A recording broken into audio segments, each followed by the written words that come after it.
Okay, everything was going well until we get to Parshat Behaalotcha.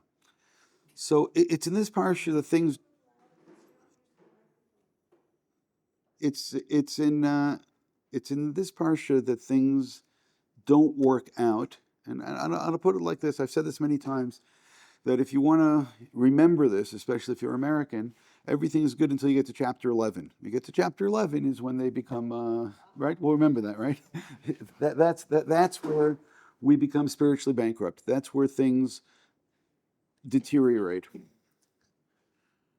Along the way, again, getting to that point, there always seems to be this fascinating, I'd almost call it a dance, between the narrative and between the various mitzvot which are being introduced. And that, again, is a part of the nature of Bamidbar. And again, I've said this many times, and again, in my opinion, the mitzvot are always somehow connected to the narrative, and especially as we get to the beginning of the parsha, it's very clear because in this case, the mitzvot are ones which are necessary in order for us to be where we are and to go where we are going to, which means it is absolutely part of the story. So the other thing which is interesting is the sequence, because we know that especially in the first couple of parshiot, there is some intrigue regarding the sequence and when the book begins, and we go a little bit backwards and then we go forwards. So let's just, as we say in Israel, bigadol, right, to look at this in a very broad sense. The book begins more or less second year, first month, second year, second month. Again, that's the problem about that we're someplace between the first and the second, and there are times that the first month is mentioned, the times that the second month is mentioned, but I can tell you one very specific date that we're going to get to, and that is that if you look on source number 4, V'yihi b'shana hashenit, b'chodesh hasheni, second year, second month, be'esrim b'chodesh, on the 20th of the month, na'alah ha'anan me'al mishkan edut. It's at that point that the cloud went up. V'yisu b'nei Yisrael l'maseim mimidbar Sinai v'yishkon anan b'midbar Paran. V'yisu b'rishonal pi Hashem b'yad Moshe. That's when the movement begins. Which means that until this point, they have been in this place roughly 1 year minus 10 days. Because the third month is where they arrive at Sinai, and now they're in the second month, 20th day of the month. So it's roughly a year, as I said, more or less, minus 10 days. They leave Sinai. The time in Sinai obviously has been an interesting time. It's been a time where things have not always worked out the way that they were supposed to. We went there apparently for one very specific reason, and we ended up with some other things as well, not just receiving the Torah, or maybe even not just receiving the 10 Commandments, or the Aseret Dibrot, but we also end up getting instructions to build a Mishkan, building a Mishkan, consecrating a Mishkan. Along the way, we had some problems, Nadav and Avihu, right? So again, if we'll line it up, you have the things that go bad, you have the complaints along the way, you have Nadav and Avihu, you have the Egel, Nadav and Avihu, and on the other hand, you have Moshe praying, and essentially, somehow we've gotten up to this point right over here.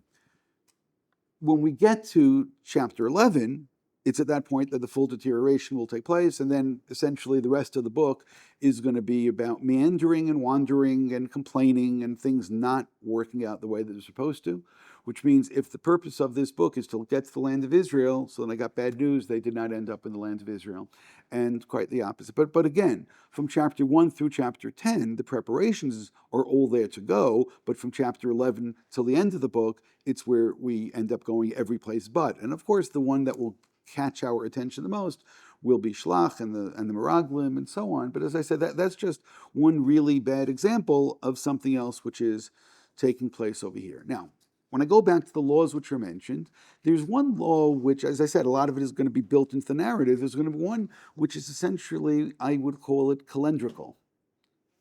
Calendrical. It's a word. It's a word. Yeah, it's a word. I know, it's a word. Based upon the calendar. Yes. Baruch.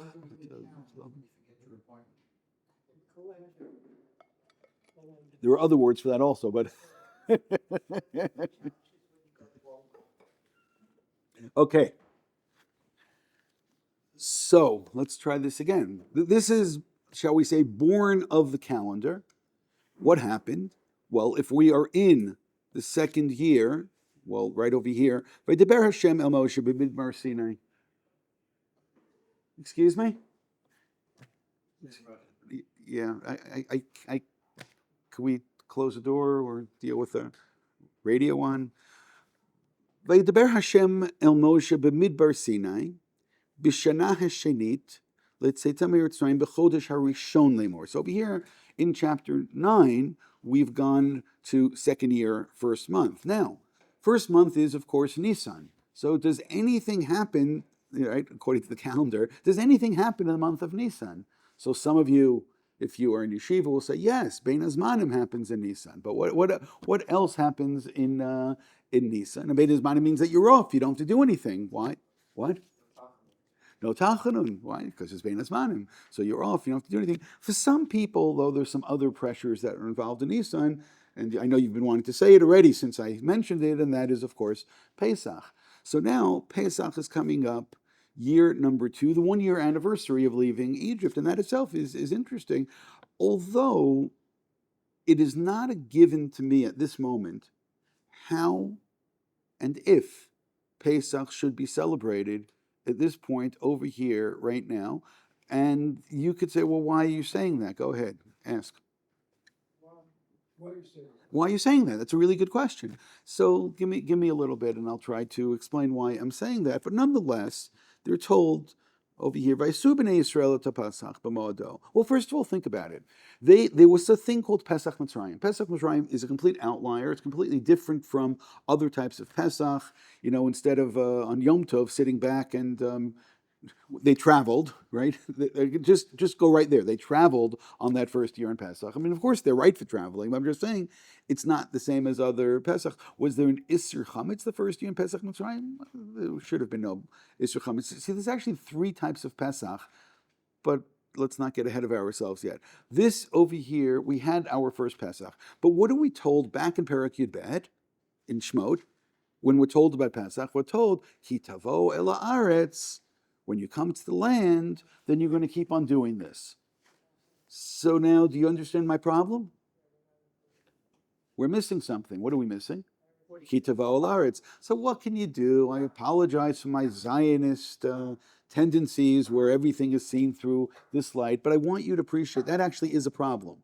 Which means if I were Moshe Rabbeinu, and I'm not told specifically that we should be celebrating Pesach right now, I would have no idea, especially I go back to Vayikra and I look in Emor, it talks again about the agricultural aspects of the holiday and going into the sphere, and then leading up to Chag HaShavuot and so on. It all seems quite based upon the land of Israel. So the Ki tavo el haaretz really should be what wins out. Nonetheless, and here's the surprise, God says as follows, Vaydaber Hashem el Moshe, again we have the context, the calendar, Vayasu b'nei Yisrael et Pesach b'moado, that Pesach will be commemorated at its proper time. So therefore, I love that, b'moado, but what is missing?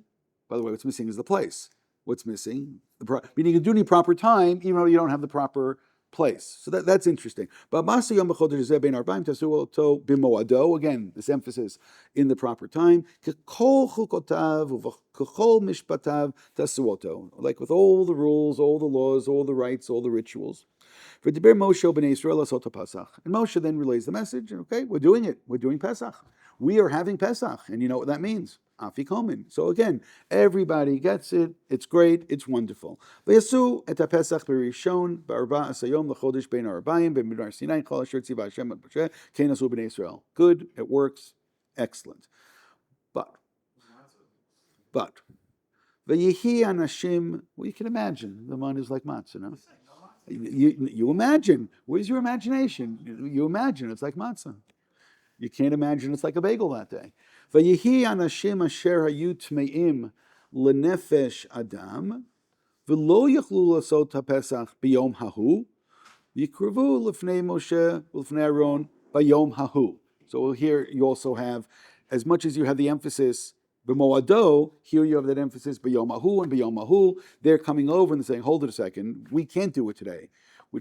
And again, I don't know how much time they had to prepare for this, right? Where I know you can come and tell me, but they had 30 days. No, I don't know how much time they were told. You're going to have Pesach this year. So therefore, here's the trick question. If I were to ask you, so what is Pesach Sheni? Well, the first Pesach Sheni is the Pesach Sheni, which they do in the second year. This is the Pesach Sheni, right? And that's the surprise, is that there is, meaning the first surprise is there is such a thing as Pesach Sheni. But that Pesach Sheni, what's lacking? What's lacking is place. What do you have? You have time. So you can have time with that place, and that seems to be enough to work. Now, these people said, but we're Tameh. And maybe, so we're Tameh, we can't do it today. We can't do it on the right day. And this bothers them. Vayomer anashim hahema elav anachnu tmeim lenefesh adam lama nig. I have to see the trup here properly. Lama nigarea libiltihi krivet korban Hashem b'moado b'toch b'nei Yisrael. And it sounds very, very clear that what they're saying is we don't want to be left out of this service of serving God. And let's think about it for a moment. Pesach, one can argue, is the ritual which creates Am Yisrael. I mean, beforehand, we're a bunch of tribes who go down. I mean, at which point do we become Am Yisrael? So again, you could claim Har Sinai. I'm fine with that. But on the other hand, God moved it up a little bit and says, no, I have a mitzvah for you to do. Go ahead, bring the Korban Pesach. And that collective experience of the Korban Pesach is something which is uniting and is something which becomes this really powerful movement moment that we look back on every year. And it is, to a certain extent, it's a moment where Klal Yisrael is created, and they say we don't want to be left out of this. So we understand that there now is an issue. Right. So we can't do this b'toch b'nei Israel. Moshe says to them, imdu, right, stay here, stand. Ve'eshma ma yitzaveh Hashem lachem, and I will hear what God commands you. I don't know if you feel it or you hear it, but there seems to be that Moshe is kind of moved away a little bit from this. He goes, right, where he says, again, I'll hear ma yitzaveh Hashem lochem. V'daber Shem Moshe lemor, daber b'nei Yisrael lemor, which again, tell everybody, ish kiyeh tameh lenefesh, o b'derech l'chukah, which adds in another element, which actually will make the law a little bit more practical also moving forward. Lachem, oladorotechem, in the future, vasa pesach l'Hashem. That what happens if somebody is tameh or somebody is indisposed, they're far away. How far is discussed in the Mishnah Gemara. B'chodesh hasheni b'ba'asar yom bein arba'im yasuoto. So then instead of the first month, they'll do it in the second month. Al matzot murim yochlu. And when you do it in the second month, you'll eat it with matzah and maror. Again, no statement about chametz, which is interesting because now, I'll say it again, we have 3 different Pesachs. You have Pesach Mitzrayim, you have the regular Pesach, and now you have Pesach Sheni. So, or this other type of Pesach Sheni, which is actually, in the Chazal, it's called sometimes Pesach Katan, or other words for Katan were sometimes used. It's a small Pesach. Why is it a small Pesach? It's 1 day and it's not 7 days. Why is it a minor Pesach? Because not all the laws apply to it.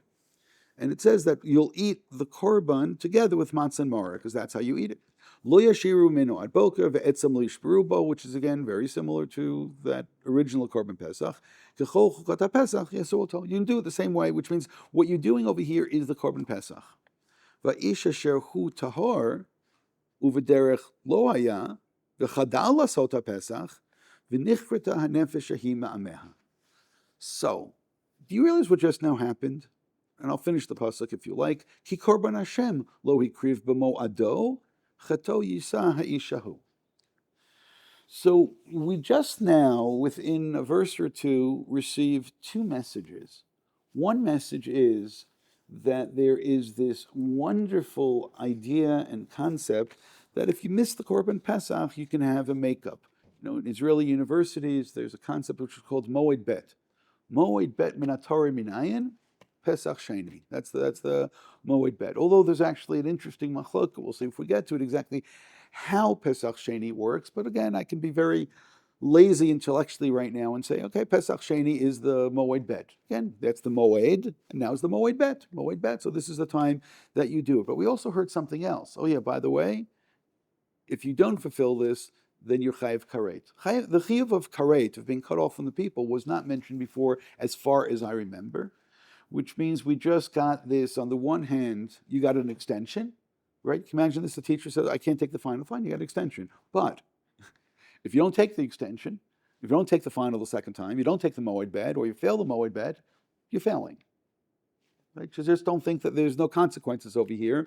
On the one hand, you got the extension. On the other hand, you have also this finality about it.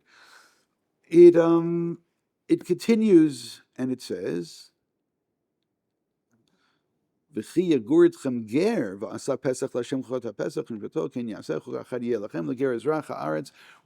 spreading this out, that the Pesach is the unifying factor of the Jewish people, and God understands the emotional need that these people have. Again, you can tell me religious need, but I'll call it an emotional need that these people have to wanting to be part of the people, even if they can't do what the people did when the people did it. They still want to be able to feel that they're part of the people, and God allows this to happen. Now, there's all kinds of elements about this which don't seem to make very much sense.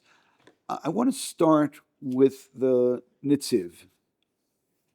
Moshe says in source 2, Emek Davar, what's God is going to say to you, Lo Omar Mayidaber, right? What the discourse will be, Mishum Moshe Kesavor Shelo Yemizeh Dibor Uparsha Chadasha.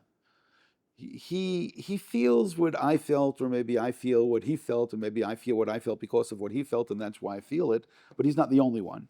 A number of the commentaries feel this, that Moshe's expression over here seems to almost be disassociating himself from the situation, and it sounds like Moshe knows that they will be told that, no, you can't do this.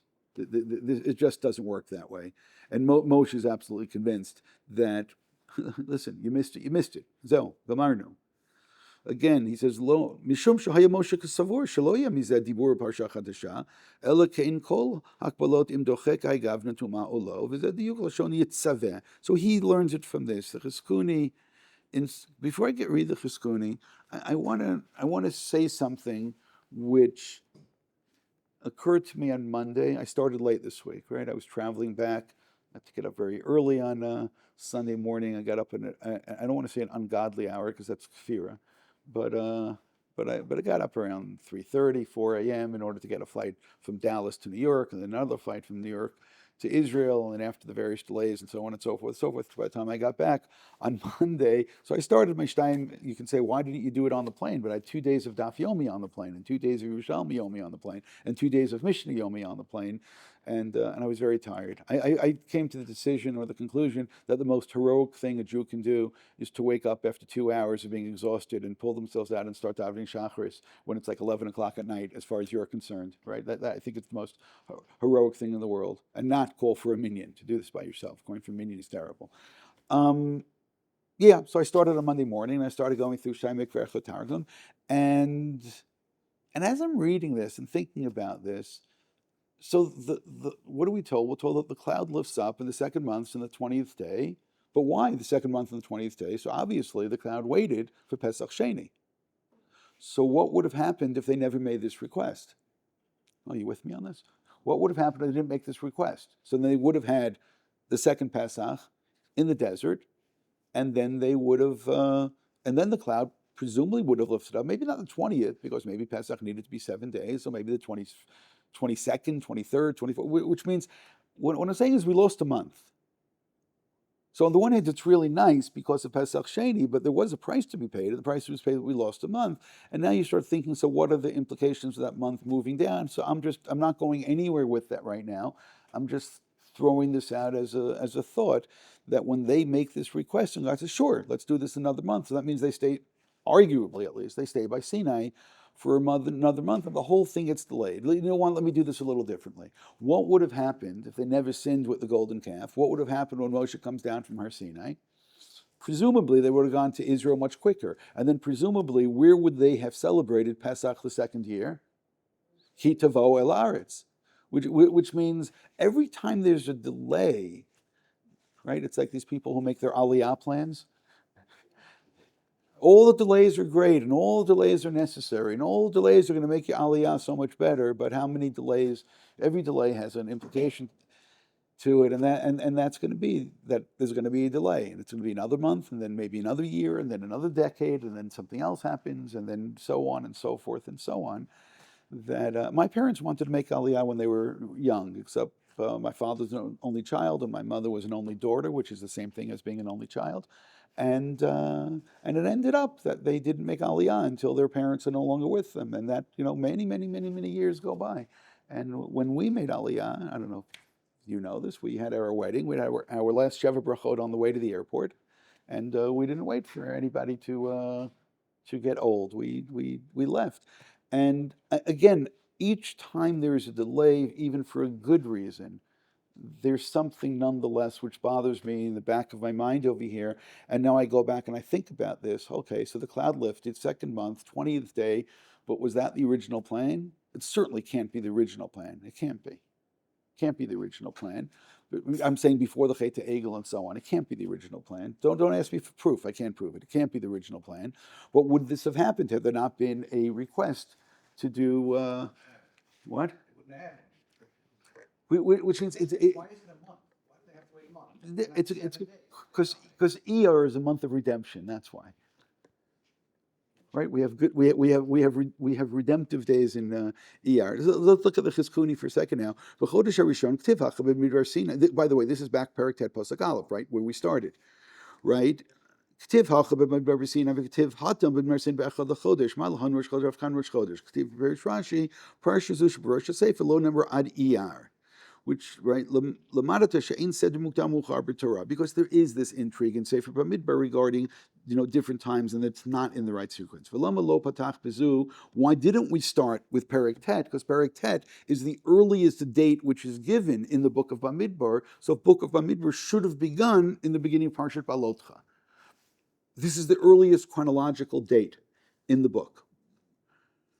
And it says, because there's negativity which is going to take place.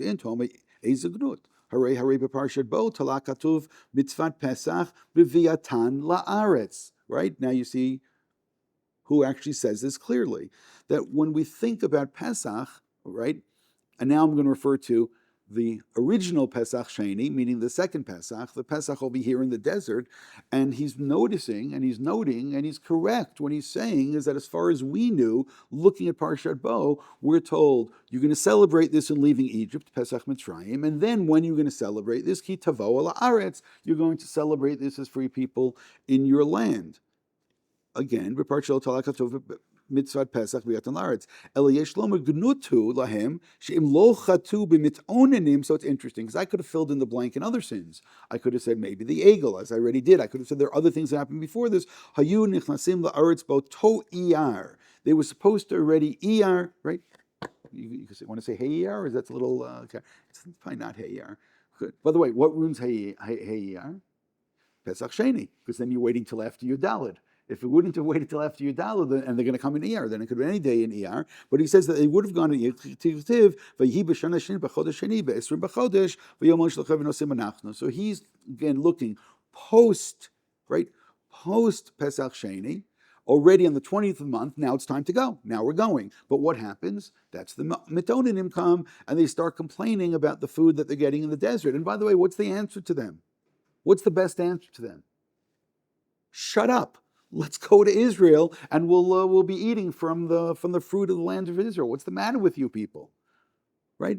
We're right there. Why in the world right now you're complaining? Listen, I haven't had a good meal in a while. Stop it. So I'm just saying there's something, and where does that happen? Of course, chapter 11. That's Perek Yud Aleph. That's where things deteriorate. So again, we can read a little bit more of this, but I'm just pointing it out is that this deteriorates to the point that, okay, you're going to have 7 days for Miriam. So you start thinking, oh, they have to wait 7 days for Miriam. That's also this week's parsha. So, okay, another 7 days. Yes, another 7 days, and then another this, and then another this, and then another this. And then finally you're going to get to the Meraglim, and then you're going to get another, which means each thing adds on more time and more time and more time. And again, if you're going to look at this from a Zionist lens, every single moment should be, we are not supposed to be here.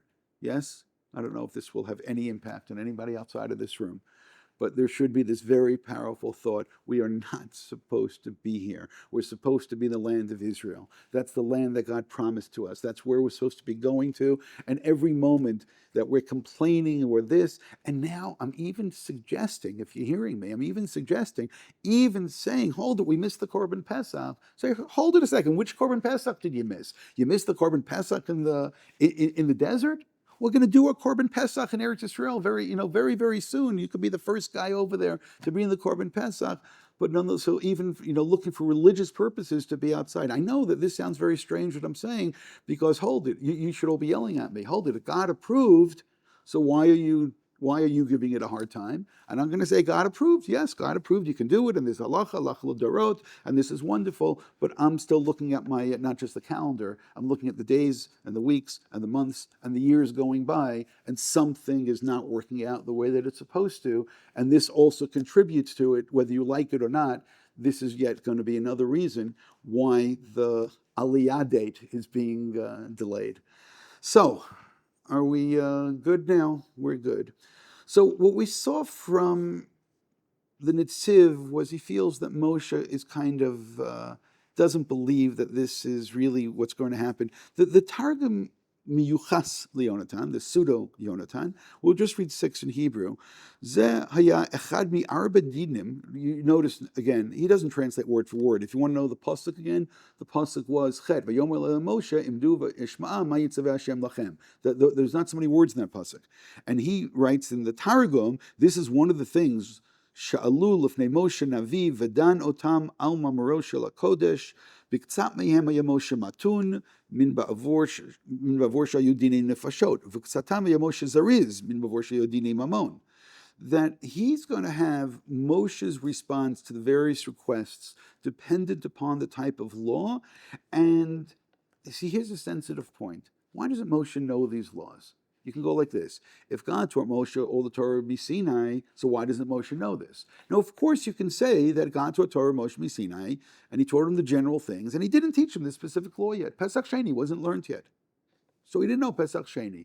There are those who are going to have a maximalistic position about what was Matan Torah, and therefore be trouble that Moshe doesn't know it, which sounds to be the direction that he's going in over here. It's almost like he is saying that Moshe kind of makes believe he doesn't know what the law is, and it says that Moshe wants to teach judges or Sanhedrin on how to respond in the future. Be'elu ve'elu Moshe lo shamati min ba'avur lelamed l'roshei Sanhedrin she'atitim lakum min acharav sheyu metunim b'dinei nefashot v'zizrum b'dinei mamon. He wants to teach them a lesson that when it comes to certain types of laws, you need to be very quick. When other laws, you need to do it slowly. And don't be afraid to ask when you're not sure about something. And therefore, essentially, he just now turned, that's something Moshe doesn't know. He's turning this whole thing into an educational opportunity, a learning moment that Moshe can teach people how they're supposed to approach problems. Ki Moshe Rabam shizot tzarech sheyomer lo shamati b'vurkein amar le Moshe himtinu ad she'eshma ma she'etzaveh min lifnei Hashem Al Asher Lachem. But it sounds to me at the very end that he backs off from this a little bit, and he ends up really saying that Moshe doesn't necessarily know. But as I said, it is intriguing.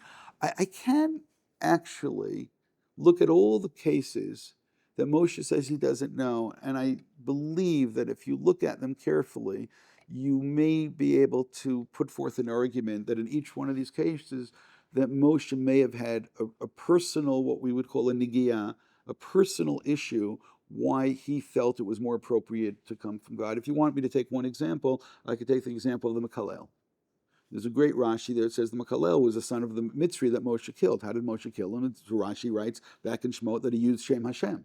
So Moshe uses Shem Hashem and kills this guy's father. He uses Shem Hashem, and Moshe wants him arrested. So now it's not appropriate for Moshe to say, okay, based on halacha, you're going to be killed. Moshe goes, okay, let me pull off and let God determine what exactly the halacha could be. And I'm going to say it again. I think that if you look at all the cases, one can put forth these kinds of arguments on why Moshe. There were also issues immediately afterwards regarding Moshe, asking regarding his own certain inheritance issues over there. And there are also other ways that people try to nuance that. But I'm going to say it again. I think that one could, if one works, one could put forth this kind of argument. Rashi writes in source number 7, why should we not be involved in this mitzvah? And then he writes, Uya heita parshazu lemor idei Moshe, kisher kol Torah kula. And it was appropriate that this law be taught by Moshe. Ella, shezachu elu shetimar yidehen shemigalgalin schut ayidei zakai. Now Rashi's telling us something here.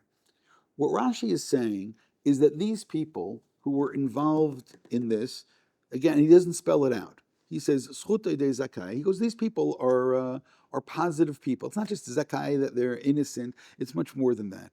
It's that they are doing something which is positive. Till way too late last night, I was by a meeting from the rabbis of Zaka, which I'm involved in, and this is a good Dvar Torah for Zaka. Why? Because why were these people, why were they Tamei? Because they were being Osek and made mitzvah. So somebody's being Osek and made mitzvah, so then you say, you did a mitzvah, made mitzvah, you're in the Chevra Kadisha, you're dealing with dead bodies, you're doing something which needs to be done, and now what's the consequences? Oh, guess what? You can't bring the Korban Pesach. You're chutzmi, right?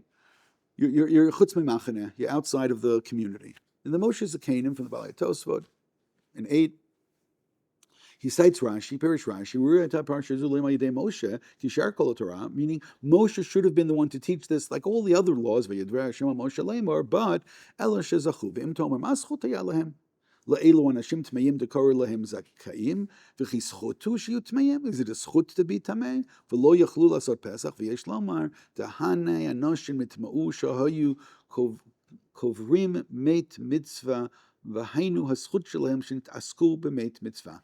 So they're the Chevra Kadisha. So there, of course, there is some kind of a schut over here, and therefore the law of somebody who's tamei and can't do the mitzvah, they get this second chance, so therefore this becomes, again, really interesting. The Rabbeinu B'chai also goes along the line of comparing this to the other cases. By Benot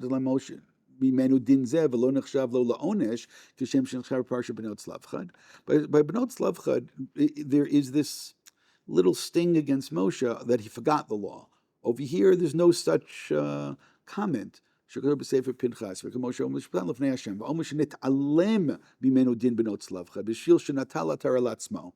there's a reason that kind of like Moshe was punished, and therefore he forgot this. But over here, there's no such comment. So I just want to read a little bit further. Hanyanhu, by the third line, end of the line,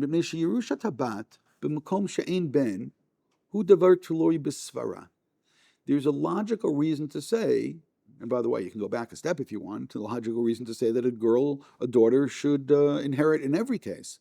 But to say that there's no son and therefore the daughter should inherit, he goes, that's a svara, that's logical. It makes a lot of sense. The daughter should be before other people who are further related. And people without Torah see this as being a logical law. That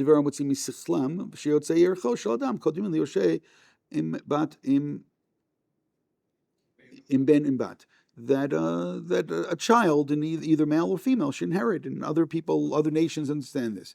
And since Moshe forgot something which was inherently logical, that's why they're discerning that there's a problem over here. Avodin HaPesach, b'dchiyat hatmeim, minisan le'iyar, davar shetzarach kabbalahu. He goes, on the other hand, to say, you don't have Pesach Rishon, you'll have Pesach Sheni, you don't have it this month, you'll do it next month. Nobody could have made up that law by themselves. That requires a tradition.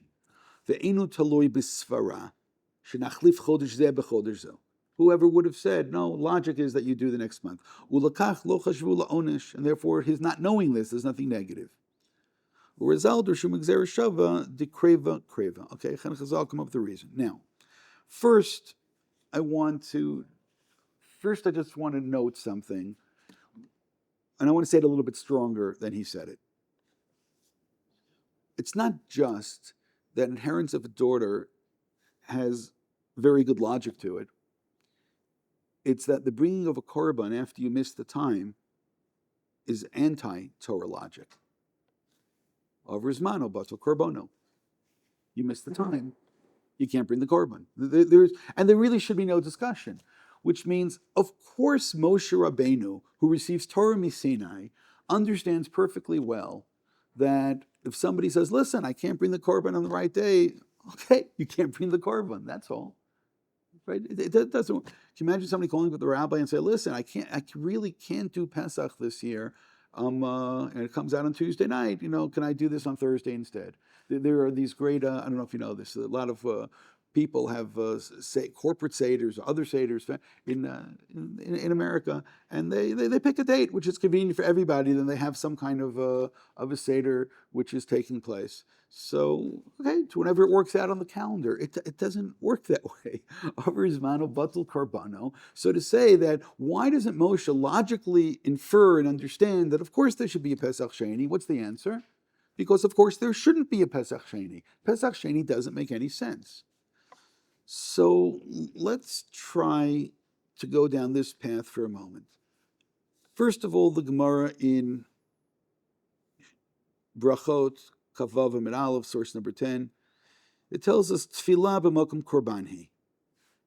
Okay, that should tell us now something about tefillot, that there should be very specific times and so on. Ukem v'da'arva yomo, batal korbono. Okay, that's exactly the point. You miss the time, it's over. Odilma, or perhaps, kevan tzitzalut rachmehi, that because prayer is essentially an expression of rachamim, kol imat deboy matzli bazel. Anytime that you want, because it's essentially praying is something which is of a, how shall we say it? It's made of compassion. The Gemara on the next Amud, Kavav Amid Aleph, Itmar of Yosef Rabbi Chanina Amatfila Avot Tiknun. On the one hand, you say that it comes from the Avot, Rabbi Shua ben Levi Amatfila Keneged Tmidim Tiknun. So there's two different sides of where tefillah comes from. One says it comes from the Avot, so therefore Shachrit from Avram and Mincha from Yitzchak and Mariv or Arvit from Yaakov. Yeshua ben Levi says no, they're all connected to the korbanot. So what's really going to be the difference between the two of them? The difference is going to be, if something is based exclusively on a korban, what would you say? Avrismanak bato korbano. But if something is based on the avot, then what are the avot? The avot essentially are this element of rachamim, so therefore there should be this ability to make up a tefillah. And if you follow this, I believe there's a Tosfot that says this, I believe the Meiri also says it, what I'm about to say, and therefore you can make up Shacharit. You miss Shacharit, you can daven mincha twice. You miss mincha, right? You miss that. But if you miss musaf, then you can't make up musaf. Why can't you make up musaf? Because it's only based on a korban. It's not based upon the avot. If it's only based on a korban, so what's the principle? Arvrizmano batal korbano. Once you miss the time, then you can't possibly make it up. And I'm going to say it again, and that becomes perfectly logical. And then you follow with the Pesach Sheni. So therefore, with the Pesach. So you miss the Pesach, then there should be no ability whatsoever to make it up. You can look at Rav Soloveitchik in source 12 when you have time, and you can see he's going along those same lines.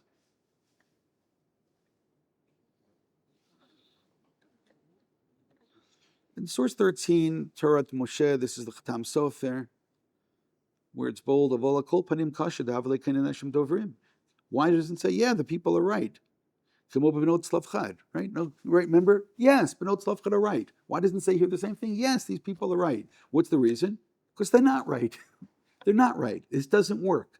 This doesn't work in terms of halachic logic. There's no svara. There's no argument. It's said. If you're not included, you miss the date. That's it. You were a librarian, right? What happens when you have an overdue book? You have an overdue book. That's all. That's what happens. You can't do anything about it. So over here, it doesn't say they're right. A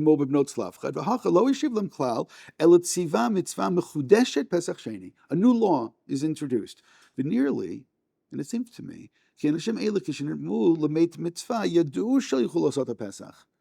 See, I can pick on this a little bit. I can argue with the Chatam Sofer. He says that they knew they would, when they became Tameh, they knew they would not be able to do the Pesach. But this is dependent on something. What's this dependent on?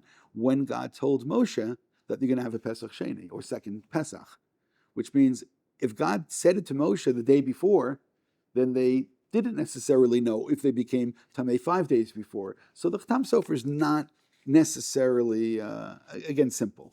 ואז לא ידעו מפתח שני, ואפילו הכי תמו עצמם כהלכה, העוסק במצווה פטור ממצווה. Nonetheless, what they were doing was halachically correct to do.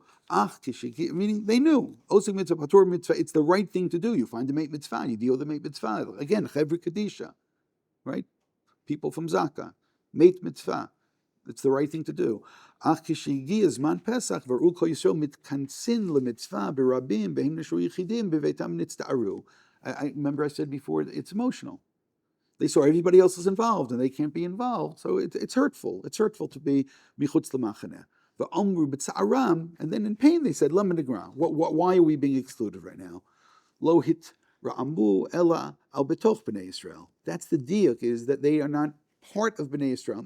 It's not so much we can't. Of course, you can't bring the korban. You miss the time, you can't bring the korban. You tamei, you can't bring the korban. Asiyat mitzvah b'knufiyav v'rabin. V'luzel lo yailil gam asiyat pesach shenim. So we'll skip a little bit over here. Good. We'll skip a lot if you want. Source number 17 is really where he got that line from, Osek mitzvah, pator mitzvah. In Sukkah, the Gemara in Sukkah, if you remember, that's where they have the sugya of certain people of patur min Sukkah. Certain people are exempt, they don't have to do the Sukkah, and essentially this is the sugya of Osek mitzvah, patur mitzvah.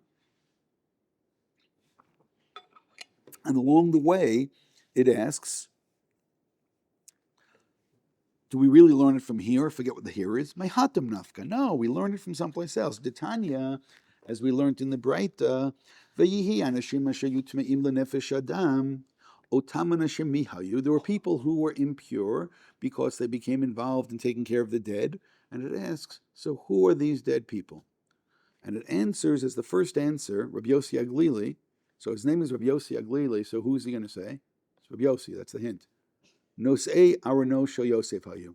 Didn't we talk about the Aaron of Yosef not so long ago? What was that, a couple weeks ago? So you know, we can't let go of Yosef. We're back to Yosef again. And Yosef Lee says, oh, why are they Tameh? Because they're carrying Yosef's remains. By the way, who was the first one who was carrying Yosef's remains? Moshe Rabbeinu. So now you see that Moshe also has some kind of involvement in this as well, just in case you didn't see that coming. There are different opinions. Rabbi Akiva, Omer, Mishal, Ve'el Tzafan, that they were Oskim ben Nadav and Avihu. And Rabbi Yitzchak, Omer, no, that theoretically they should have been able to become tahor by this point, those other ones, and therefore he says, no, it must have been some other stam meit mitzvah. Good. The Ritva points this out in source 18, commenting on the Gemara. What are you talking about? There's hundreds of thousands of, how many Jews? 600,000 men. He goes, of course, there are people dying all the time. Unfortunately, that's just statistics. And therefore, of course, there's going to be some kind of a meit mitzvah.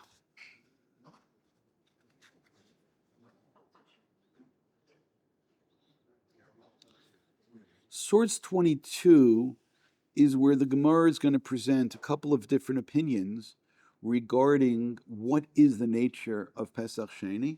And the only thing I'll say about this now is that for all the people who love to give a bar mitzvah drasha during the Omer, that if somebody became bar mitzvah during the Omer, do you continue counting, not continue counting? They should have instead gone to this Gemara because it's a better sugya. It's a better sugya. First of all, it's not made up by Achronim. Secondly, it's a Gemara itself. Tanu Rabban chayv karet al rishon v'chayv karet al sheni. Divrei Rabbi.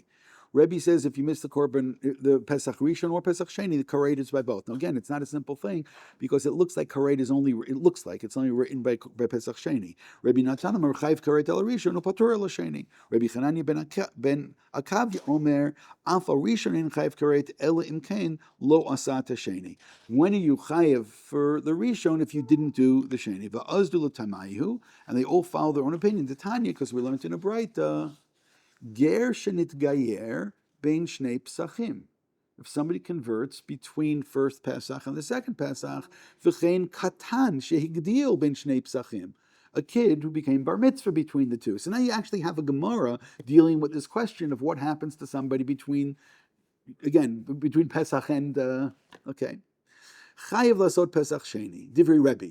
Rabbi said, so therefore hold it. This person was not chayiv by the Rishon, so he sees Pesach Sheni as a replacement for the Rishon, whether you were obligated for the first one or not. Rabbi Natan Omer, kol shezakuk l'Rishon, zakuk l'Sheni. No, you can only take the Moed Bet if you were already in the class by Moed Aleph, right? Kol she'en zakuk l'Rishon, en zakuk l'Sheni. B'may kamev, Rabbi Savar Sheni regel b'fnei atzmo.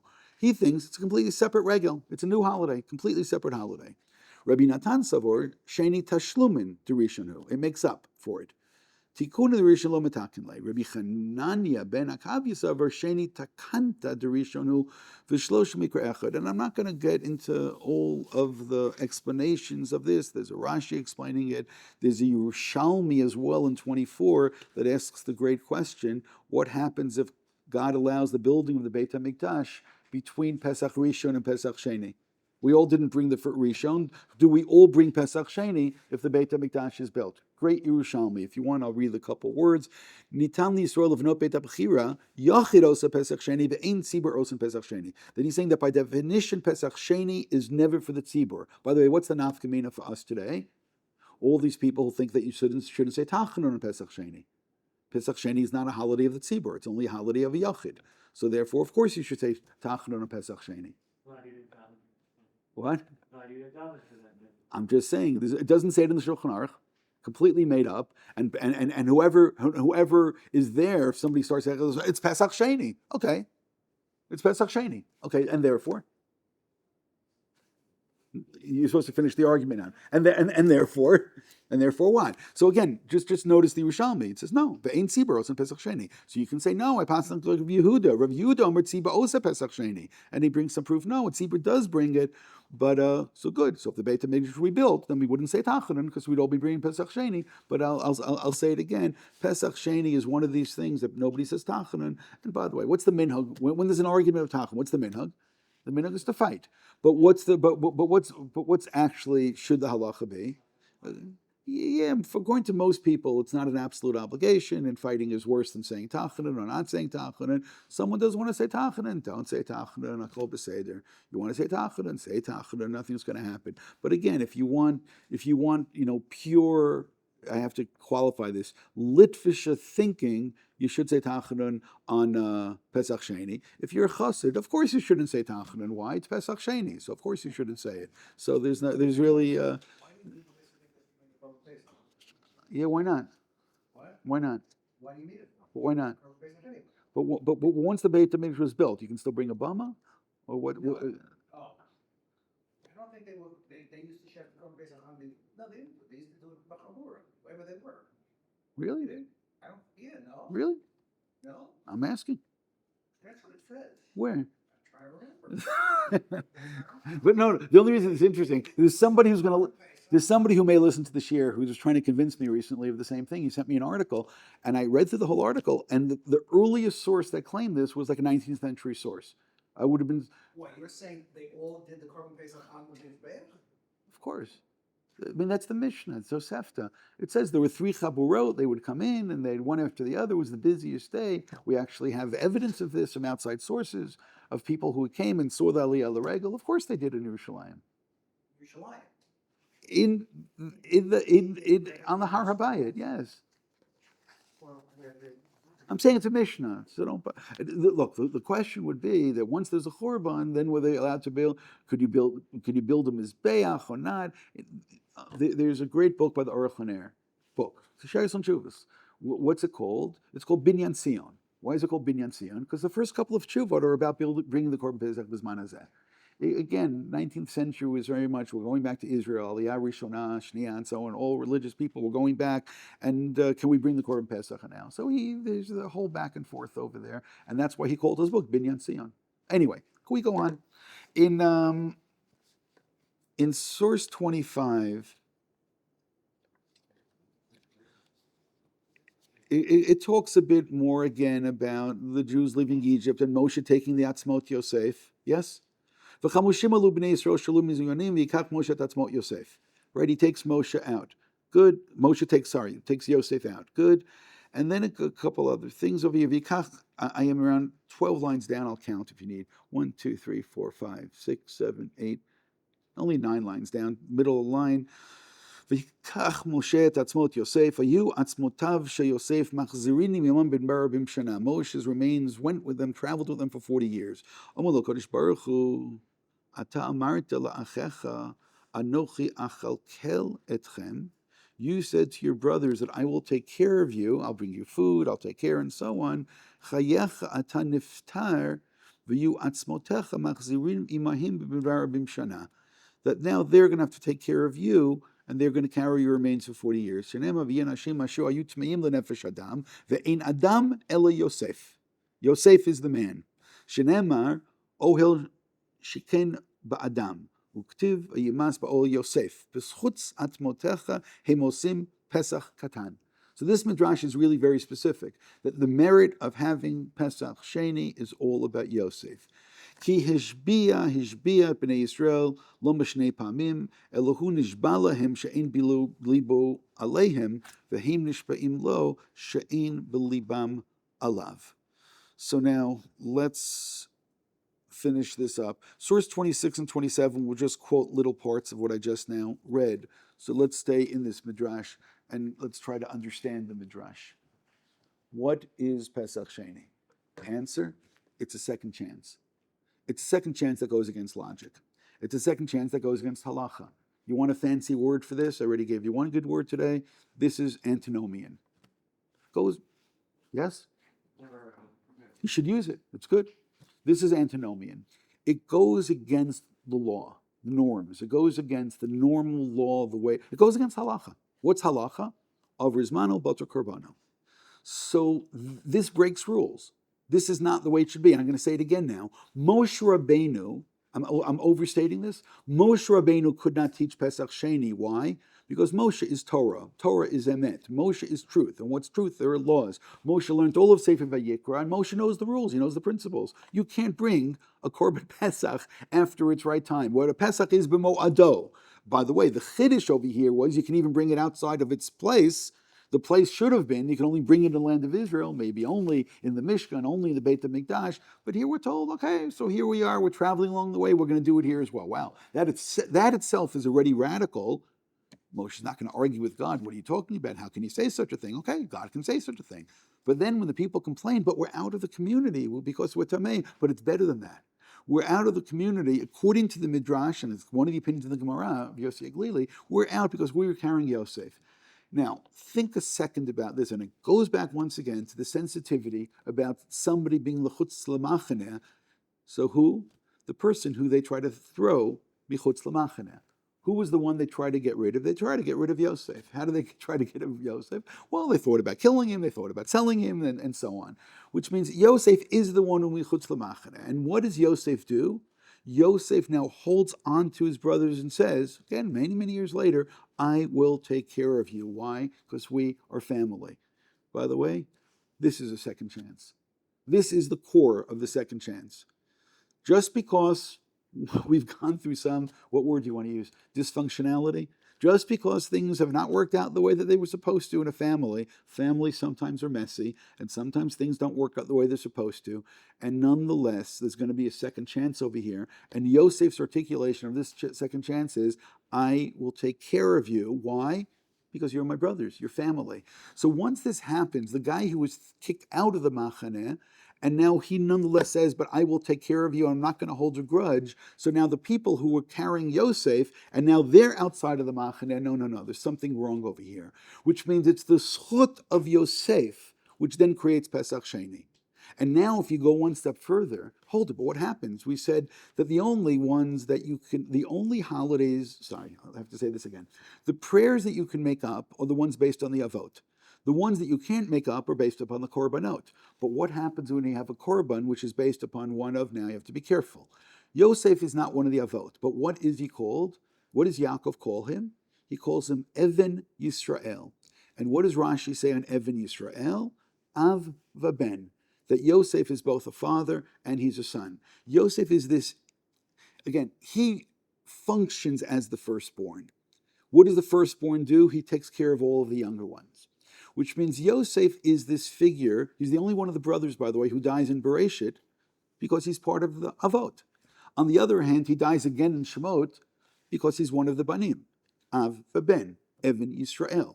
So therefore, if Yosef is the one, because of his compassion, and he's not going to bear a grudge, and he's going to bring the people together, and there's not going to be a situation that he's going to say, well, I was the Chutz L'Machaneh, and now I'm throwing all of you out because all of you are irrelevant to me. Quite the opposite. I will take care of you. So the b'schut of Yosef taking care of them, we get the Korban Pesach, which means the Korban Pesach is also based on, I'll call it, one of the actions of the Avot.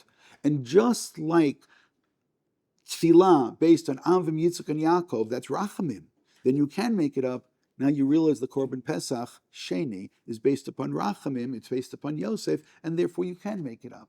Which means Moshe couldn't have taught this law because it's not part of the realm of Korbanot. Yosef is the one who ends up, according to the Midrash, is the catalyst for this law, because this is really all about Yosef. And therefore, again, this picture that some of the commentaries, Midrashim and the Gemara see, that they're the ones carrying Yosef, and now they're outside of the camp, that just doesn't ring right. That doesn't work. This is not right. There has to be some other level, and therefore turn to God. And Moshe's like saying he's disassociating. No, this doesn't make sense. This is not law. And God says, yeah, it's not law, but sometimes we need rachamim. And in this particular case, b'schut of Yosef, we're going to bring people together. We're going to create community, even a second chance to create community. And therefore, we're able to have a holiday of second chances. And if some of you don't want to say Tachanun, say it there. I absolve you from Tachanun on that day.